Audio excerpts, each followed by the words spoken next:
The Teachings of Ptahhotep, the oldest book in the world. This book is dedicated to the numerous African scribes who labored for generations to instill in African peoples the ancient Kemetic teaching of the mysteries. Man, know thyself. Introduction. A man with wisdom is better off than a stupid man with any amount of charm and superstition. African proverb. Sometime during the early 1800s, across the Happy or Nile River from Waset, Luxor to the Arabs and Thebes to the Greeks, on the west bank in the Valley of the Kings, in the 11th Dynasty tomb of one of the Intef pharaohs, a precious papyrus was found. The cemetery at the time of the find was called Dra Abul Negar by its Arab name. The find was 18 pages of papyrus on which near perfect hieratic writing was found, writing closest to the Medu Neter, or hieroglyphic. As is well known, many Kemetic written and architectural forms are much more pure the older they are. This also appears to be true of their ideas, virtues, or moral principles. Monsieur E. Prix-d'Avant, who was responsible for the excavations, gave the papyrus to the Bibliothèque Nationale in Paris. He published the papyrus in 1847 in Paris. This papyrus contains two writings, the first being incomplete. The first document was the last part of the teachings addressed by an unknown scribe to Kagame, a scribe who is said to have composed his work at the beginning of the reign of Seneferu, 2575 BC to 2551 BC, founder of the 4th Dynasty, builder of the Great Pyramid at Giza. Most of the contents of the teachings to Kagame are lost or destroyed. Otherwise, it would be the oldest complete book in human history. The second and longest, 14 pages, part of the papyrus, sometimes called the Book of Ptahhotep and sometimes called the Priest Papyrus, contains a complete work of Ptahhotep. Two other papyri, one from the Middle Kingdom and one from the New Kingdom, and one wooden tablet from the New Kingdom also survived. The other two papyri were given to the British Museum. The wooden tablet was given to the Cairo Museum. It was an incomplete rendering. There is a tomb for Ptahhotep near the Step Pyramid at the cemetery at Saqqara. Many authorities believe, and the strongest evidence supports the belief, that he was the Ptahhotep who was the author of the book. The papyrus document says that the author lived during the reign of Menkaure, 2396 BC to 2388 BC, and Assa Djed-Ka-Ra, 2388 BC to 2356 BC. The papyrus referred to Ptahhotep as the favored one of Assa. Ptahhotep was his grand uncle and also his tutor. Ptahhotep himself was said to be the eldest legitimate son of an unnamed pharaoh and was 110 years old when he wrote his book. M. Revelout has said that Ptahhotep was in line to become pharaoh, but that he renounced the throne and politics in order for the priestly calling. This is consistent with the description of Kemetic education as providing for a choice of two paths in higher education, one more sacred and one more secular, such as in politics. By 3100 BC, ancient Kemet, called Egypt by the Greeks, had become a nation-state. The only clear records of an older nation-state were further south in Ta-seti, in Nubia. Abundant carvings, skeletal remains, architectural remains, and even well-preserved bodies provide unmistakable evidence of the development from the south of ancient Africa's earliest classical civilization. Another source of information about both Ta-seti and Kemet is the Medu Neter, sometimes called Medu, word, Neter, god, or word of the gods, or simply holy writing. Thousands of years later, the Greeks would call these writings hieroglyphics. Medu Neter is Africa's and the world's oldest recorded writing system. What is important about the Medu Neter is that there is no evidence of a developmental period. This writing system simply appears, fully developed, as it must have existed ages before either Kemet or Ta-seti came into being. The existence of this writing alone is testimonial to the development of early civilization in the ancient Happy or Nile Valley. In other words, what we refer to today as civilization existed in the Happy Valley even earlier than evidence for the establishment of the world's first two nation-states.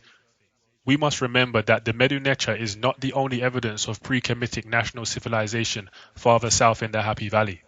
The burial of the dead, the existence of a highly developed monotheistic religious system, the existence of a pharaonic-led political system, the existence of a highly developed science of astronomy, and many other things associated with cooperative and intelligent human society prove the existence of early civilization in the Happy Valley, more developed than anywhere else in the world at that time. In light of the history of colonization, slavery, segregation, and racism in the world, and especially in the light of the effects of these things on the colonization of information, it is important that we be explicit about the fact that this ancient Kemetic and pre-Kemetic civilization was native African. That means that it was a black or Africoid civilization. If one places the evidence from skeletal remains, mummified remains, carvings, paintings, and ancient historical accounts into chronological order, the blackness of ancient Kemet, ancient Ta-seti, and even more ancient Happy Now Valley cultures will be obvious to any observer. The colonization of Africa, the enslavement of African people, and the segregation of Africans in the African diaspora was accompanied by a wholesale, systematic falsification of the human record. It left the descendants of Africans and others throughout the world in almost total darkness regarding the contributions of African people to the population of the world and to the world civilization. An active effort on a fairly large scale is now underway to recover and reconstitute the lost, stolen, suppressed, and distorted history of Africa's people in the world. There have been many scholars such as Edward Wilmot Blyden, Martin Delaney, the Honourable Marcus Mosiah Garvey, W.E.B. Du Bois, Carter G. Woodson, Sheikh Anta Diop, Chancellor Williams, Joseph Ben Yochanan, John G. Jackson, John Henrik Clarke, and a host of other courageous African scholars who have worked to set the record straight. In their wake, they have left as a legacy a new army of researchers who are even more determined to see that the fruits of the labor of these giants will be harvested in our lifetime. It is towards that end that a re-representation of the ancient records in all their forms is absolutely essential. It is essential that they be made available to the widest possible audience. Audiences that until now have been treated with excerpts and interpretations or translations in archaic language. Many of us who work in this field have a deep and abiding faith in the wisdom of the masses of our people, feeling certain that wisdom may be fed by the re-representation of African information and documentation that has, until now, remained well beyond the reach of our people. It is toward that goal and in this spirit that this presentation is offered. In doing so, we freely acknowledge the model and leadership provided by Dr. Maulana Karenga and his development of the ancient African sacred text, the Huzia. It was the first attempt to make the wisdom of ancient Africa accessible to the masses of our people. The earliest Medu Neter writings described offering lists to the deity or to its manifestations and powers. Later, prayers of offerings were substituted for the offering list. These writings, as with almost all writings in ancient Kemet, emerged out of a profound religious orientation toward the world. This religious orientation found its expression in preparations for life after death or for the resurrection. However, lost to many analysts is the fact that in the preparation for life after death or for the resurrection, the supplicant was actually articulating a set of values and a code of behaviors by which to live one's life in the world before death. No higher human behavioral code has been found anywhere in human history than the earliest code of the ancient Kamites. Following the lists of offers and prayers, another form of writing appeared in the early dynastic period in Kemet. In temples and tombs prepared for deceased persons, we find that there was concern that the deceased be able to say on Judgment Day that he or she had followed God's will. Therefore, there emerged in the Old Kingdom the practice of writing down declarations of virtues. These declarations of virtues appear in the New Kingdom in the 18th dynastic period as the negative confessions. In popular form, there were 42 of these negative confessions or the declarations of virtues. According to biblical history, Moses was an Egyptian priest who was learned in all the wisdom of Egypt, a wisdom literature that included the Per-Em-Heru, the book of coming forth from darkness into light, or as it is popularly called, the Book of the Dead. 42 negative confessions or declarations of virtues are found in this book and bear a striking resemblance to the much shorter list of virtues which are stated as commandments in the Old Testament. It is the next form of literature to emerge that we present here.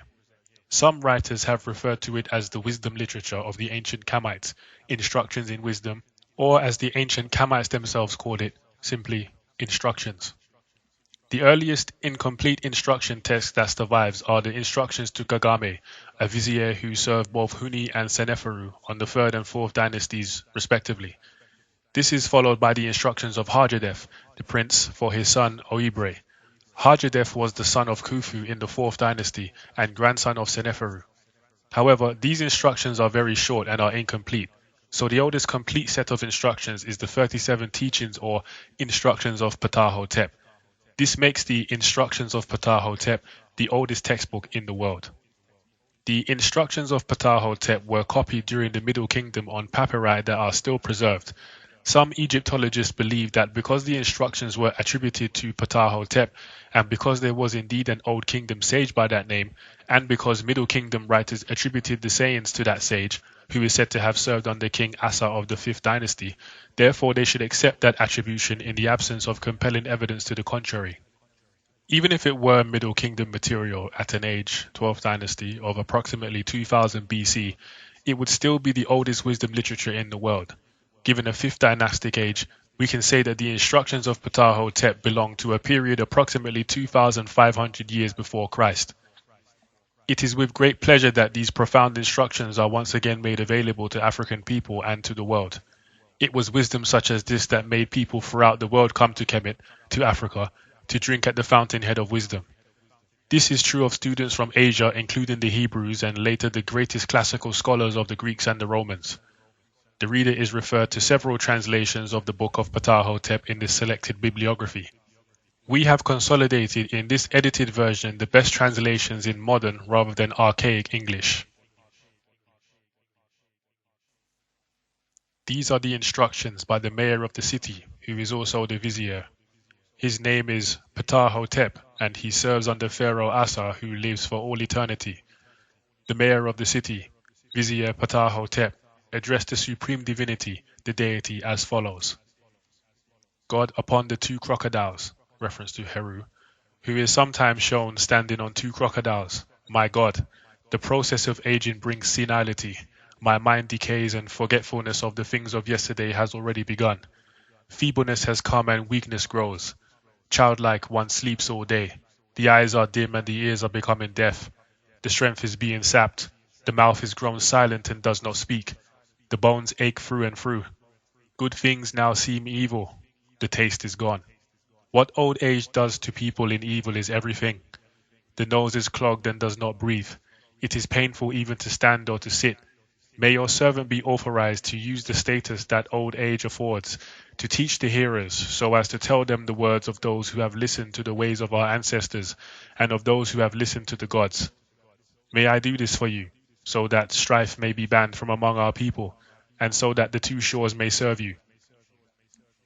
Then the majesty of the deity said to Ptahhotep, Go ahead and instruct him in the ancient wisdom. May he become a model for the children of the great.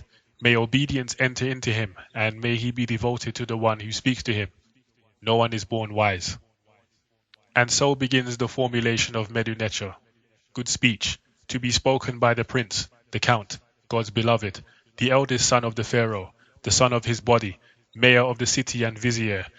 Ptahhotep instructs the ignorant in the knowledge and in the standards of good speech. It will profit those who hear. It will be a loss to those who transgress. Ptahhotep began to speak to Pharaoh's son, to posterity. 1. Do not be proud and arrogant with your knowledge. Consult and converse with the ignorant and the wise, for the limits of art are not reached. No artist ever possesses that perfection to which he should aspire. Good speech is more hidden than greenstone, emeralds, yet it may be found among maids at the grindstones. 2. If you meet a disputant in the heat of action, one who is more powerful than you, simply fold your arms and bend your back. To confront him will not make him agree with you. Pay no attention to his evil speech. If you do not confront him while he is raging, people will call him an ignoramus. Your self-control will be the match for his evil utterances. 3. If you meet a disputant in action, one who is your equal, one who is on your level, you will overcome him by being silent while he is speaking evilly. There will be much talk among those who hear, and your name will be held in high regard among the great. 4. If you meet a disputant in action who is a poor man, and who is not your equal, do not attack him because he is weak. Leave him alone. He will confound himself. Do not answer him just so that you can relieve your own heart. Do not vent yourself against your opponent. Wretched is he who injures a poor man. If you ignore him, listeners will wish to do what you want. You will beat him through their reproof. If you are a man who leads, a man who controls the affairs of many, then seek the most perfect way of performing your responsibility so that your conduct will be blameless. Great is MAAT, truth, justice and righteousness. It is everlasting. MAAT has been unchanged since the time of Assa. To create obstacles to the following of laws is to open a way to a condition of violence. The transgressor of laws is punished, although the greedy person overlooks this. Baseness may obtain riches, yet crime never lands its wares on the shore. In the end, only MAAT lasts. Man says, MAAT is my father's ground. 6. Do not scheme against people. God will punish accordingly. If a man says, I shall live by scheming, he will lack bread for his mouth. If a man says, I will be rich, he will have to say, my cleverness has trapped me. If he says, I will trap for myself, he will not be able to say, I trapped for my profit. If a man says, I will rob someone, he will end by being given to a stranger. People's schemes do not prevail. God's command is what prevails. Therefore, live in the midst of peace. What God gives comes by itself. 7. If you are one among guests at the table of a person who is more powerful than you, take what that person gives just as it is set before you. Look at what is before you. Don't stare at your host. Don't speak to him until he asks. One does not know what may displease him.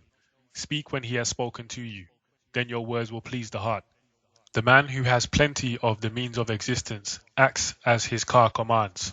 He will give food to those who he favors. It is the car that makes his hand stretch out. The great man jibes to the chosen man. Thus, eating is under the direction of God. It is a fool who complains about it. 8. If you are a person of trust sent by one great person to another great person, be careful to stick to the essence of the message that you were asked to transmit. Give the message exactly as he gave it to you. Guard against provocative speech which makes one great person angry with another.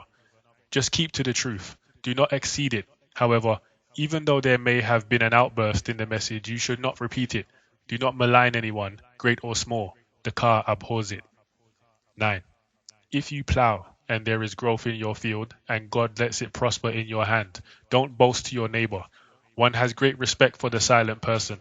A person of character is a person of wealth. If that person robs, he or she is like a crocodile in the middle of the waters. If God gives you children, don't impose on one who has no children. Neither should you decry or brag about having your own children, for there is many a father who has grief and many a mother with children who is less content than another. It is the lonely whom God nurtures while the family man prays for a follower. 10. If you are poor, then serve a person of worth so that your conduct may be well with God. Do not bring up the fact that he was once poor. Do not be arrogant towards him just because you know about his former state. Respect him now for his position of authority. As for fortune, it obeys its own law, and that is her will. It is God's gift. It is God who makes him worthy and who protects him while he sleeps, or who can turn away from him. 11. Follow your heart as long as you live. Do no more than is required. Do not shorten the time of follow the heart, since that offends the car. Don't waste time on daily cares over and beyond providing for your household. When wealth finally comes, then follow your heart. Wealth does no good if you are glum. 12. If you are a wise man, train up a son who will be pleasing to God. If he is straight and takes after you, take good care of him. Do everything that is good for him. He is your son. Your car begot him. Don't withdraw your heart from him. But an offspring can make trouble. If your son strays and neglects your counsel and disobeys all that is said, with his mouth spouting evil speech, then punish him for all his talk. God will hate him who crosses you. His guilt was determined in the womb. He who God makes boatless cannot cross the water. 13. If you are a guard in the storehouse, stand or sit rather than leave your post and trespass into someone else's place. Follow this rule from the first. Never leave your post, even when fatigued. Keen is the face to him who enters announced, and spacious is the seat of him who has been asked to come in. The storehouse has fixed rules. All behavior is strictly by the rule. Only a god can penetrate the secure warehouse where the rules are followed, even by privileged persons.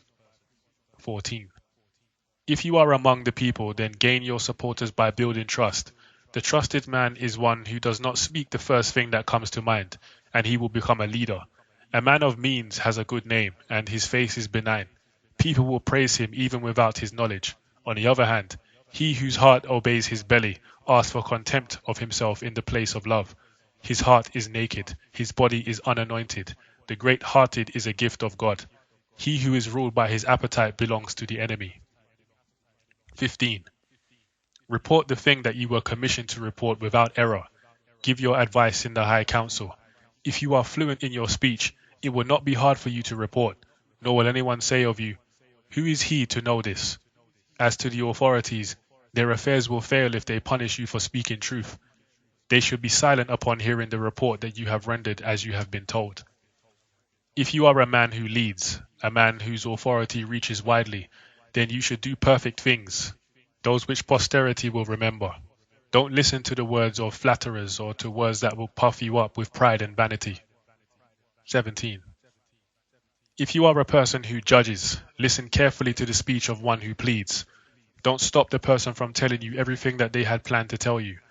A person in distress wants to pour out his or her heart even more than they want their case to be won. If you are one who stops a person who is pleading, that person will say, "Why does he reject my plea?" Of course, not all that one pleads for can be granted, but a good hearing soothes the heart. The means for getting a true and clear explanation is to listen with kindness. 18. If you want friendship to endure in the house that you enter, the house of a master, of a brother, or of a friend, then in whatever place you enter, beware of approaching the women there. Unhappy is the place where this is done. Unwelcome is he who intrudes on them. 1,000 men are turned away from their good because of a short moment that is like a dream, and then that moment is followed by death that comes from having known that dream. Anyone who encourages you to take advantage of the situation gives you poor advice. When you go to do it, your heart says no. If you are one who fails through your lust of women, then no affair of yours can prosper. 19. If you want to have perfect conduct, to be free from every evil, then above all guard against the vice of greed. Greed is a grievous sickness that has no cure. There is no treatment for it. It embroils fathers, mothers, and the brothers of the mother. It parts the wife from her husband. Greed is a compound of all the evils. It is a bundle of all hateful things. That person endures whose rule is righteous, who walks a straight line, for that person will leave a legacy by such behavior. On the other hand, the greedy has no tomb. 20. Do not be greedy in the division of things. Do not covet more than your share. Don't be greedy towards your relatives. A mild person has a greater claim than the harsh one. Poor is the person who forgets his relatives. He is deprived of their company. Even a little bit of what is wanted will turn a quarreler into a friendly person. 21. When you prosper and establish your home, love your wife with ardor. Then fill her belly and clothe her back. Caress her. Give her ointments to soothe her body. Fulfill her wishes for as long as you live. She is a fertile field for her husband. Do not be brutal. Good manners will influence her better than force. Do not contend with her in the courts. Keep her from the need to resort to outside powers. Her eye is her storm when she gazes. It is by such treatment that she will be compelled to stay in your house. 22. Help your friends with things that you have, for you have these things by the grace of God. If you fail to help your friends, one will say you have a selfish car. One plans for tomorrow, but you do not know what tomorrow will bring. The right soul is the soul by which one is sustained. If you do praiseworthy deeds, your friends will say, "Welcome in your time of need." Don't repeat slander, nor should you even listen to it. It is the spouting of the hot-bellied. Just report a thing that has been observed, not something that has been heard second-hand. If it is something negligible, don't even say anything. He who is standing before you will recognize your worth. Slander is like a terrible dream against which one covers the face. 24. If you are a man of worth who sits at the council of a leader, concentrate on being excellent. Your silence is much better than boasting. Speak when you know that you have a solution. It is the skilled person who should speak when in council. Speaking is harder than all other work. The one who understands this makes speech a servant. 25. If you are mighty and powerful, then gain respect through knowledge and through your gentleness of speech. Don't order things except as it is fitting. The one who provokes others gets into trouble. Don't be haughty lest you be humbled. But also, don't be mute lest you be chided. When you answer one who is fuming, turn your face and control yourself. The flame of the hot-hearted sweeps across everything. But he who steps gently, his path is a paved road. He who is agitated all day has no happy moments, but he who amuses himself all day can't keep his fortune. 26. Do not disturb a great man or distract his attention when he is occupied, trying to understand his task. When he is thus occupied, he strips his body through the love of what he does. Love for the work which they do brings men closer to God. These are the people who succeed in what they do. 27. Teach the great what is useful to them. Be an aid to the great before the people. If you let your knowledge impress your leader, your substance from him will then come from his soul. As his favorite's belly is filled, so will your back be clothed, and his help will be there to sustain you. For your leader, whom you love and who lives by useful knowledge, he in turn will give you good support. Thus will the love of you endure in his belly. He is a soul who loves to listen. 28. If you are an official of high standing, and you are commissioned to satisfy the many, then hold to a straight line. When you speak, don't lean to one side or to the other. Beware lest some complain, saying to the judges, he has distorted things, and then your very deeds will turn into a judgment of you. 29. If you are angered by a misdeed, then lean toward a man on account of his rightness. Pass over the misdeed and don't remember it, since God was silent to you on the first day of your misdeed. 30. If you are great after having been humble, if you have gained your wealth after having been poor, and then go to a town that you know, and that knows your former condition, don't put your trust in your newly acquired wealth, which has come to you as a gift of God. If you do, one day someone there who is poor may very well overtake you. 31. Accept the authority of your leaders, then your house will endure in its wealth. Your rewards will come from the right place. Wretched is he who opposes his leader. One lives as long as he is mild. Bearing your arm does not hurt it.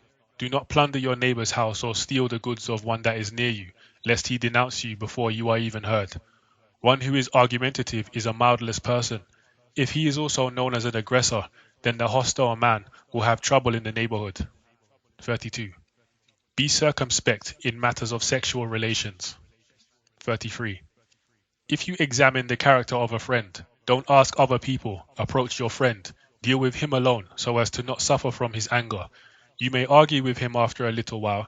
You may test his heart in conversation. If what he has seen escapes him, if he does something that annoys you, stay friendly with him and do not attack. Be restrained and don't answer him with hostility. Do not leave him and do not attack him. His time will not fail to come. He cannot escape his fate.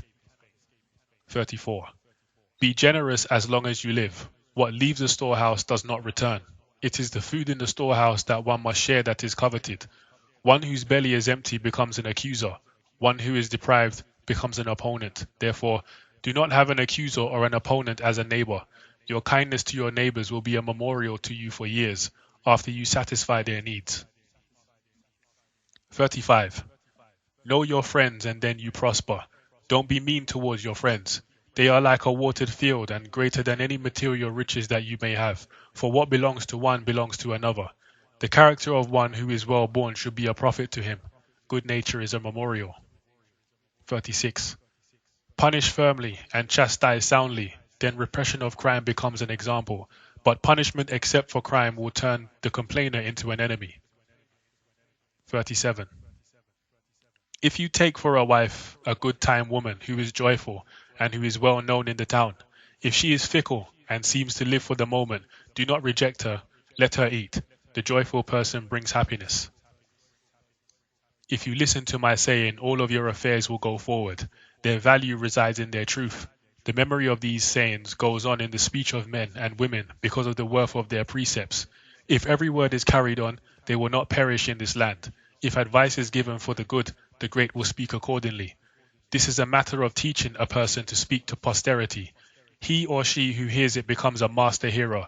It is good to speak to posterity. Posterity will listen. If an example is set by him or her who leads, he or she will be a beneficent forever, his wisdom lasting for all time. The wise person feeds the car with what endures, so that it is happy with that person on earth. The wise is known by his good actions. The heart of the wise matches his or her tongue, and his or her lips are straight when he or she speaks. The wise have eyes that are made to see and ears that are made to hear what will profit the offspring. The wise person who acts with MAAT is free of falsehood and disorder. Useful is hearing to a son who hears. If hearing enters the hearer, then the hearer becomes a listener. Hearing well is speaking well. Useful is hearing to one who hears. Hearing is better than everything else. It creates goodwill. How good is it for a son to understand his father's words? That son will reach old age through those words. He who hears is beloved of God. He whom God hates does not hear. The heart makes of its own a hearer or a non-hearer. Man's heart is his life, prosperity and health. The hearer is one who hears what is said. He who loves to hear is one who acts on what is said. How good is it for a son to listen to his father? How happy is he whom it is said, "Your son is a master of hearing." The hearer of whom this is said is well endowed indeed and is honored by his father. That hearer's remembrance is in the mouth of the living, those that are on earth and those who will be. If a man's son accepts his father's words, then no plan of his will go wrong. So teach your son to be a hearer, one who will be valued by the officials, one who will guide his speech by what he has been told, one who is regarded as a hearer. This son will excel, and his deeds will stand out, while failure will follow those who do not hear.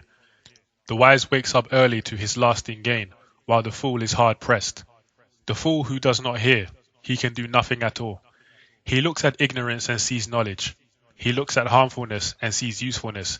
He does everything that one detests and is blamed for it every day. He lives on the things by which one dies. His food is evil speech. His sort is known to the officials who say, "There goes a living death every day."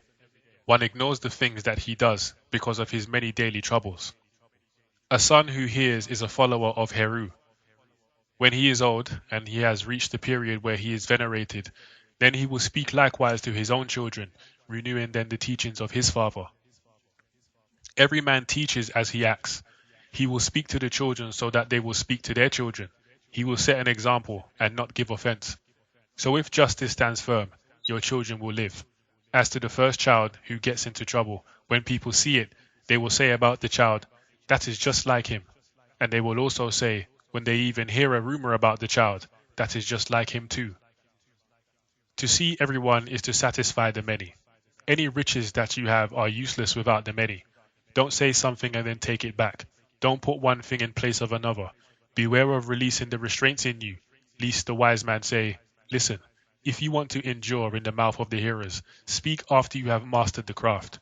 If you speak to good purpose, all your affairs will be in place. Conceal your heart, control your mouth, then you will be known among the officials. Be quite exact before your leader. Act so that no one will say to him, 'He is the son of that one.' Be deliberate when you speak, so as to say things that count. Then the officials who listen will say, 'How good is the thing that comes from his mouth?' Act so that your leader will say of you, 'How good is he whom his father has taught?' When he came forth from his body, he told him all that was in his mind, and he does even more than he was told. The good son is the gift of God and exceeds what is told him by his leader. He will do right when his heart is straight. As you succeed me sound in body, a pharaoh, content with all that was done, may you obtain many years of life. The things that I did on earth were not small. I have had 110 years of life. As a gift of the pharaoh, I have had honors exceeding those of the ancestors by doing ma'at until the state of veneration. It is done, from its beginning to its end, as it was found in the writings of the ancestors and deity. Postscript. A counselor who understands proverbs soon sets difficult matters aright. African proverb.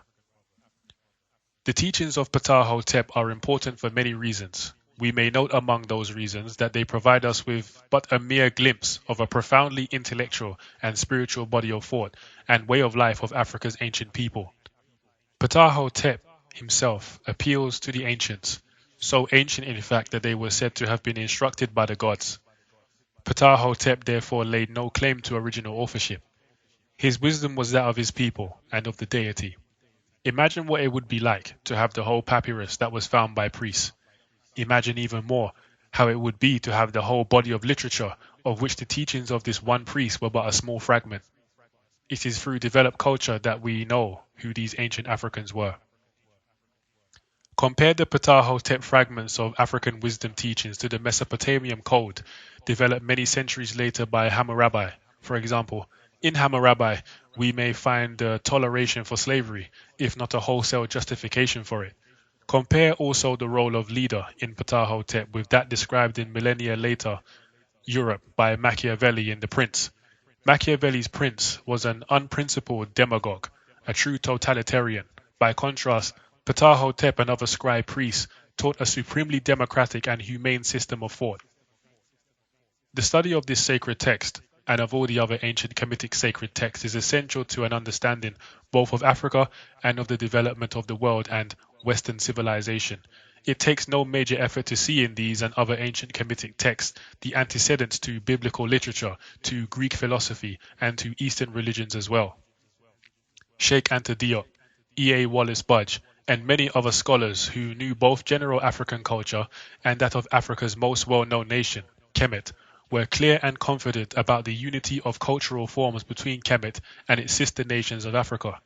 Therefore, these teachings do not merely illuminate the mind of Ptahhotep or Kemetic ways of life, they illuminate general African culture from ancient times to the present. Because we now have the actual words of ancient Africa available to us today, we can understand better the hysterical attack of Roman politicians and some of the early Christian church fathers who ordered the closing of the ancient Egyptian university or mystery system, the world's original system of higher education. What is pagan, animistic, heathenish, or barbarian about Ptahhotep? Why were his and other writings ordered destroyed? Clearly, the restoration of these writings destroys forever the myth of Africa that was created by greedy colonizers to justify their wanton destruction of African cultural competitors, the capture of their national wealth, and the theft of their intellectual legacy as well. Through the use of indigenous African literature, African people worldwide have the information to counter attempts to make us feel inferior by ruling us out of human history. Further, our own cultural traditions provide ample answers to the basic human questions that all must ask. We can start from our own African center in the creation of a future. Finally, we can once again share this humane, democratic, and deeply spiritual way of life with the world. Africa continues to teach. May our moon be satisfied. I have tried to bring out the profound cultural unity still alive beneath the deceptive appearance of cultural heterogeneity. Only a real knowledge of the past can keep in one's consciousness the feeling of historical continuity essential to the consolidation of a multinational state. Sheikh Anta Diop.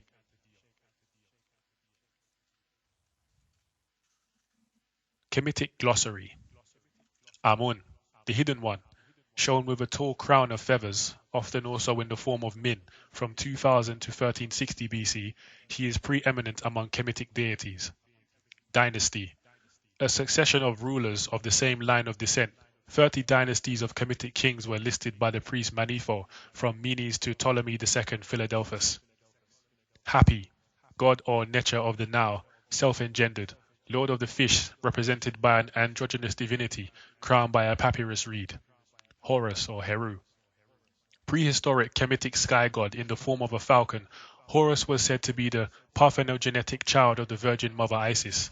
In the catacombs of Rome, black statues of this Kemetic divine mother and infant still survive from the early Christian worship of the Virgin and Child to which they were converted. Kamite, the name used by the indigenous inhabitants of the region of Upper and Lower Kemet to refer to themselves. Kemet, KMT, the Black Land, the ancient name of ancient Egypt. Ka, the double of a living person in ancient Kemet. The double was an integral part of man and was connected with his shadow, and came into being when he was born and lived in the tomb with the body after death. Khufu, builder of the Great Pyramid at Giza. Luxor, the center of government during the 18th dynasty of Kemet. It was named Waset, meaning the scepter. It was part of the ancient site of Thebes. A huge temple dedicated to the god Amun was built in the reign of Amenhotep III and altered by succeeding pharaohs. This was the largest temple of ancient times, the Ipet Isut, called Karnak by the Arabs. These magnificent buildings existed long before there was a Greece, and even longer before Greeks would conquer Kemet under Alexander the Great. Ipet Isut meant the most select of places or the holiest of places. It was both a center of religion and education. It housed an elite faculty of priest professors. It has been estimated that at one time there were more than 80,000 students at all grade levels studying at Ipet Isut University. Ma'at, truth, justice, righteousness, balance, order. The personification of order of the world, which was established at creation, shown as a woman with a feather in her hair. She was considered to be the daughter of the creator god, Re, had a widespread cult, and is also found doubled as the two Ma'ats from an early period. Manetho, Kemetic priest in the reign of Ptolemy I, who wrote a history of Kemet in Greek.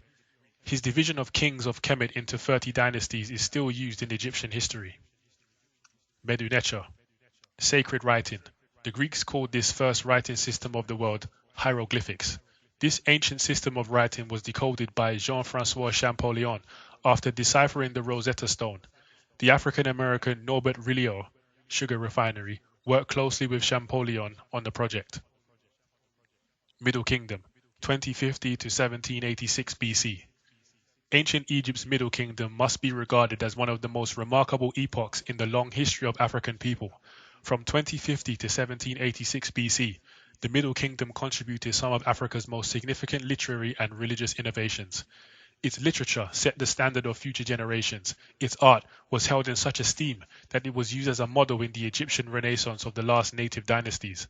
In the fields of scientific and technical proficiency, the blacks took giant steps and left a record of genius that continues to amaze modern scholars.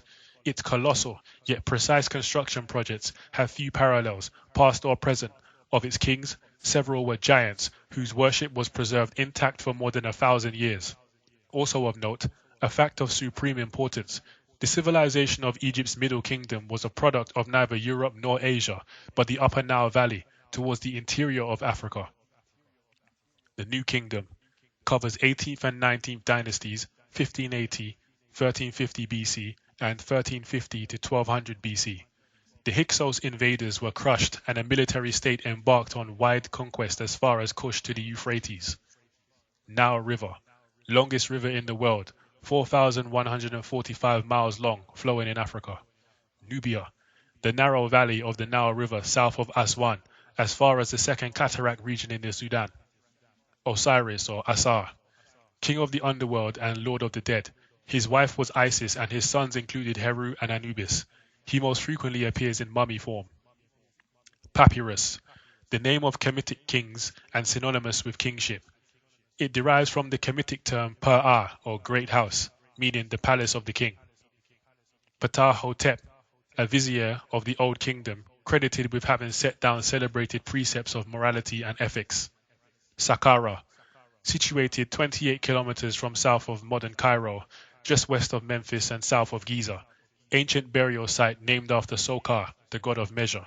Graves dated from the 1st dynasty. Pyramids attributed to the 5th and 6th dynasties. Site of the step pyramid of Imhotep of the 3rd dynasty.